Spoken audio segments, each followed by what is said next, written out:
London's sleeping history. The stories hidden beneath the traffic and lights. London appears to be a thoroughly modern metropolis, full of traffic and dazzling signboards. But hidden beneath this glittering surface lies layer upon layer of history. Tonight, we'll peel back those layers to see how a tiny Roman settlement grew into one of the world's most influential capitals, now home to almost 9 million people. London has endured invasions, plagues, catastrophic fires, and even a tornado. We'll begin our journey with an astonishing discovery found beneath Trafalgar Square and move step by step through the relentless expansion of the city. So sit back, relax, and let your mind wander as we explore the sleeping history of London. Trafalgar Square, ancient secrets under modernity. When you think of London, the image that probably springs to mind is Trafalgar Square, teeming with tourists and commuters, double-decker buses and black cabs rushing about. This square is the very heart of London. Nearby is Charing Cross, the official point from which distances from London are measured. The presence of the National Gallery and Nelson's Column gives the area a distinct, powerful character. The history of this part of London is ancient. It's seen unimaginable change over the centuries. While the National Gallery and most of the fountains and monuments were built in the 19th century, the area now known as Trafalgar Square has been a vital spot in London since at least the 13th century. And that's where an even deeper secret is hidden. During construction work in the 1950s, workers unearthed the fossils of prehistoric animals: cave lions, wild oxen, hippopotamuses, and rhinoceroses. These animals lived in the area approximately 120,000 years. Roman Londinium, a strategic beginning. However, London's true history begins with human settlement. While people lived in the area for hundreds of thousands of years, it did not become an established settlement until much later. By the Bronze Age, it was likely an area of scattered, small farms. The Iron Age brought the use of horses, making trade and travel easier. And it was then, in the 1st century, around 43 to 47 AD, that London was officially founded.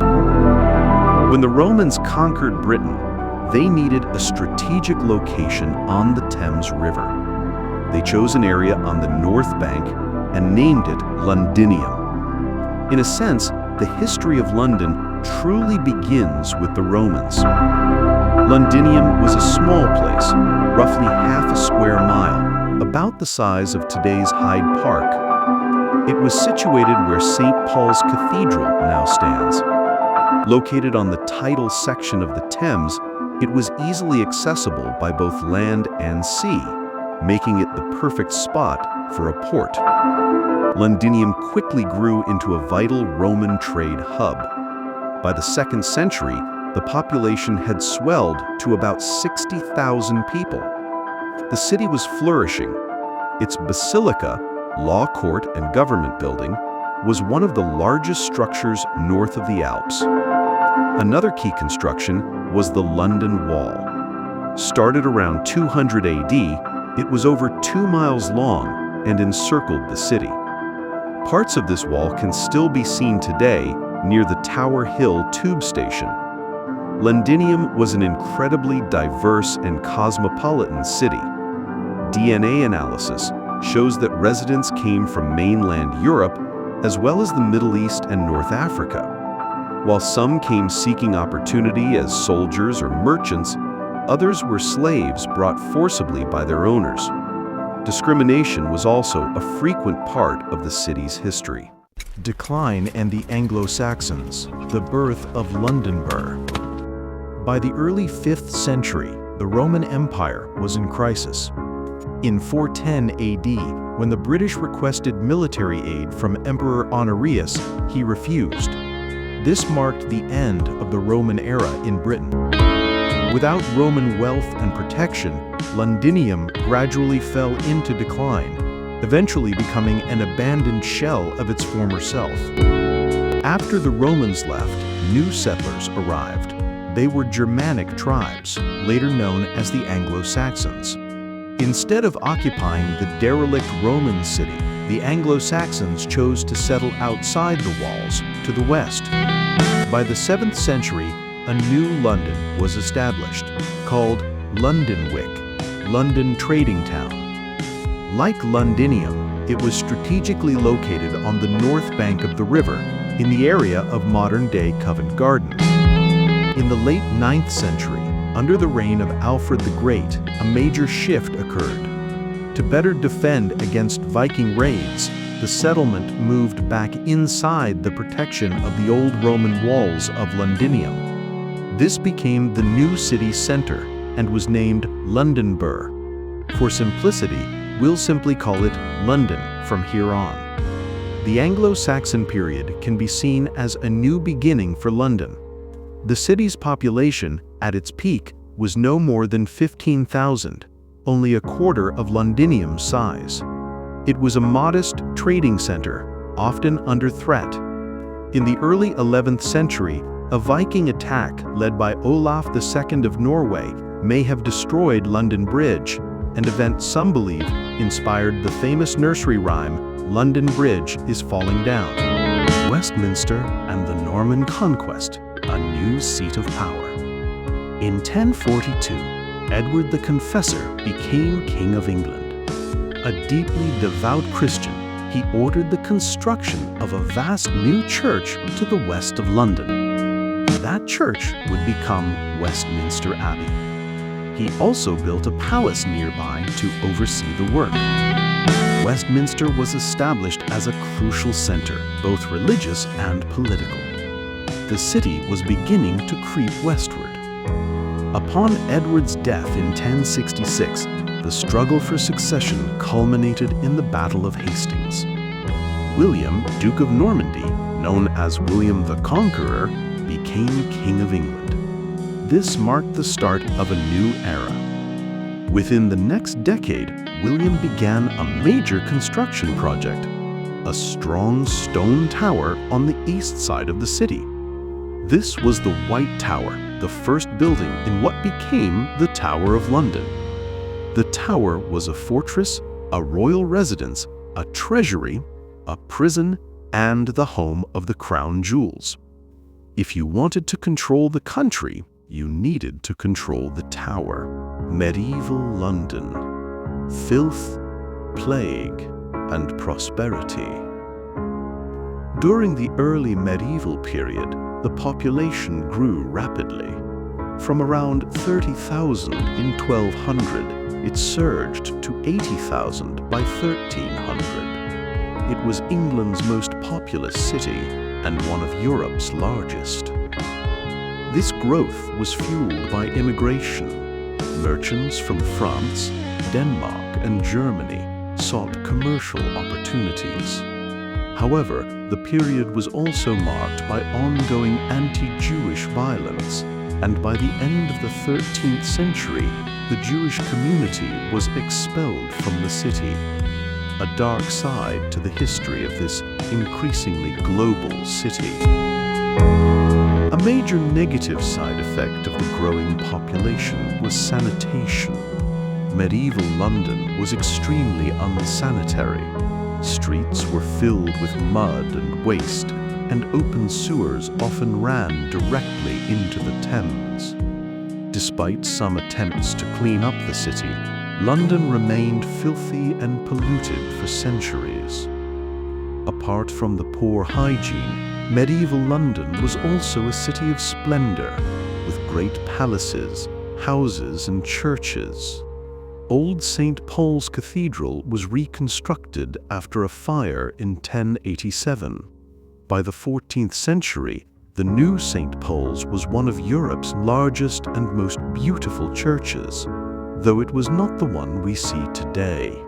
The old cathedral would be destroyed in the Great Fire of London in the 17th century. In 1348, the Black Death, the bubonic plague, hit. Roughly 200 people a day died in London, and it took over 150 years for the city's population to recover. The Tudor era and the Great Fire. The Tudor era, beginning in 1485, was a time of immense prosperity for London. It quickly became one of Europe's most important centers of trade and business.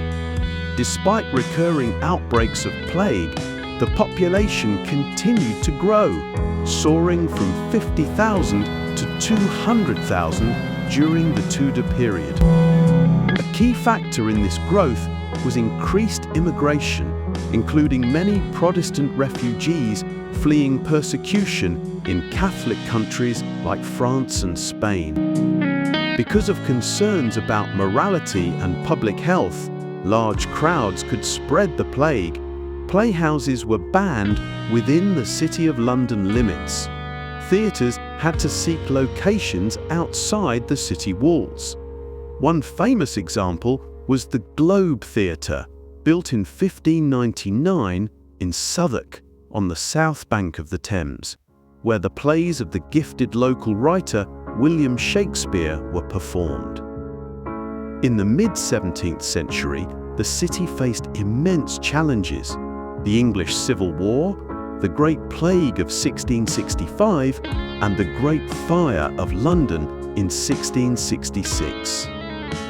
The Great Plague lasted about 18 months, killing around 100,000 people, a quarter of London's population. Then, in September 1666, a fire broke out in a baker's shop on Pudding Lane. The medieval layout of the city, narrow, winding streets, and many timber-framed thatched houses, allowed the fire to spread rapidly. It burned for days, destroying huge swathes of London. In the aftermath, much of London had to be rebuilt, including its great cathedral, St. Paul's. The new building was designed in the Baroque style by the famous architect Sir Christopher Wren. For over 200 years, St. Paul's dominated the skyline, and its elegant facade and magnificent white dome make it one of London's most iconic landmarks even today. Victorian London, the Big Smoke and global leadership. The 18th century saw rapid change, population growth, geographical expansion, and a booming economy. By the end of the century, the city's population was around 1 million. Large communities of French Protestants, Irish, Jews, and a growing black community were established during this period. In the 19th century, London became the world's largest city, surpassing Beijing. By the end of the century, the population exceeded 6.5 million.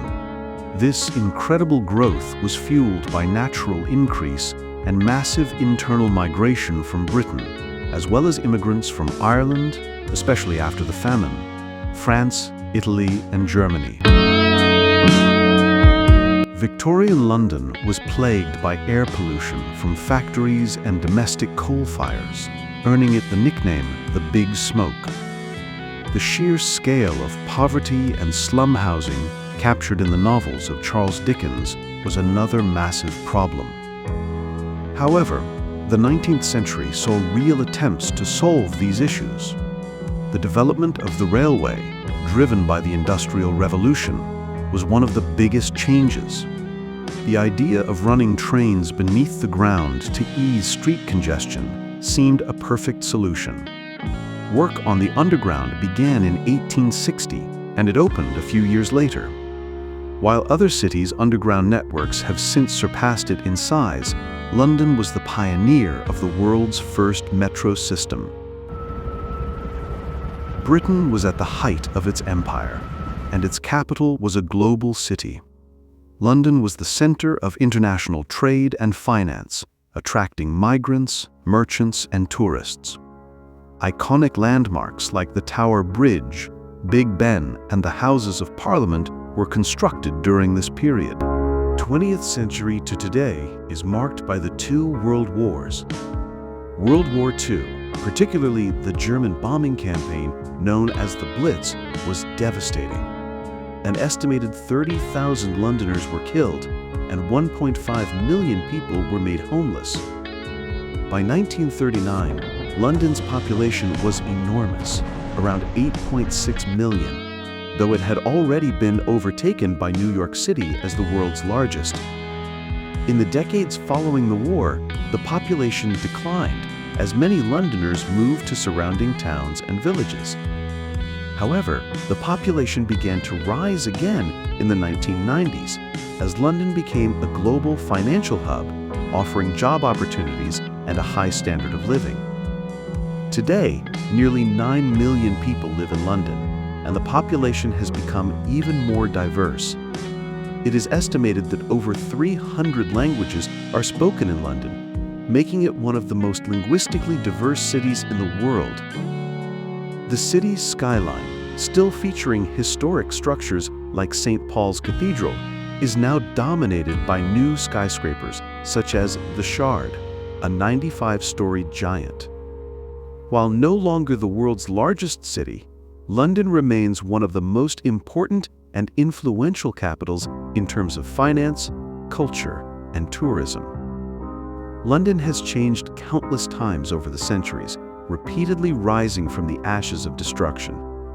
Whatever comes next, it is sure to be extraordinary. Which era of London's history do you find most fascinating? Comment in comment box.